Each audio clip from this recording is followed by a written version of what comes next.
నిజం న్యూస్ కి స్వాగతం।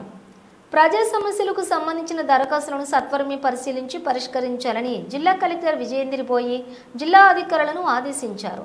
సోమవారం జిల్లా కలెక్టరేట్ కార్యాలయం సమావేశ మందిరంలో స్థానిక సంస్థల అదనపు కలెక్టర్ శివేంద్ర ప్రతాప్, రెవెన్యూ అదనపు కలెక్టర్ మోహన్ రావులతో కలిసి జిల్లా కలెక్టర్ దరఖాస్తులను స్వీకరించారు।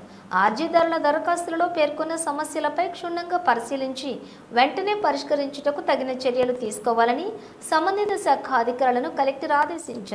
ప్రజావాణిలో 96 దరఖాస్తులు రాగా అందులో రెవెన్యూ, వ్యవసాయ శాఖ, పంచాయతీరాజ్, ఇతర శాఖలకు సంబంధించి దరఖాస్తులు అందాయని కలెక్టర్ తెలిపారు।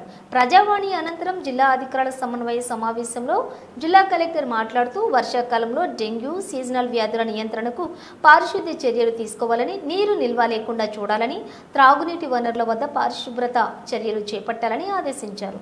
పంచాయతీరాజ్ శాఖ పంచాయతీ కార్యదర్శులు, ఎంపీఓలను మండల ప్రత్యేక అధికారులు సమీక్షించాలని అన్నారు।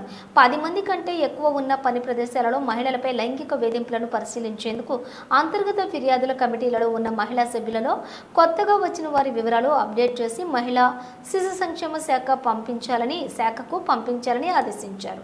రాజ్యం యువ వికాసం పథకం కింద SC, ST, BC, minority corporation ద్వారా యూనిట్ల గురించి కొనుగోలు కమిటీలను ఏర్పాటు చేసినట్లు తెలిపారు। ఈ కమిటీలో సమావేశం జరిపి యూనిట్లను కొనుగోలుకు సంబంధించిన డిపిఆర్ సమర్పించాలని యోచించారు।